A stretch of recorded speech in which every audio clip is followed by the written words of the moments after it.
Be you, man. Learn yourself and discover who you are and your identity in Christ. And be just that. As an artist, I have to guard my intake of hip hop, and especially my favorite artists, that I don't listen to them too much. Because one thing I begin to notice is subconsciously I can begin to emulate them in my sound, whether it be through cadence or lyricism or melodies that I can, subconsciously just adopt because I listen to their music so much.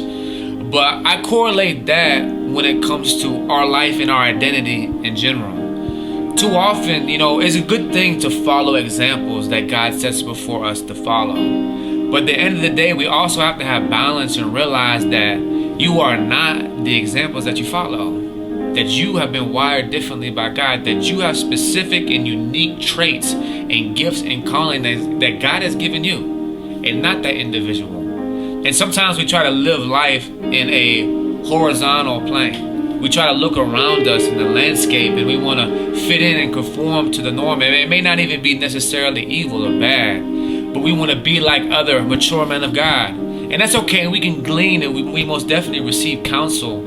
And we can, pick up things from other people as we fellowship together in life. And as we follow Christ together and be used by the Lord in ministry. But at the same time, we got to live vertically. I have to understand who God has made me to be. And discover my identity in Christ. And my lane and my giftedness and my call. And walk in that. So I encourage you today, man. Discover who you are in Christ and your identity, your strengths, your giftedness, your lane, and be you. Of course, may we follow and continue to follow the good examples and the patterns, whether it be, men and women of old, time past, or the people now that God has placed in your life today, that we follow their example of faithfulness and commitment unto the kingdom. But ultimately, discover who you are and your identity in Christ, and be you, and stay you.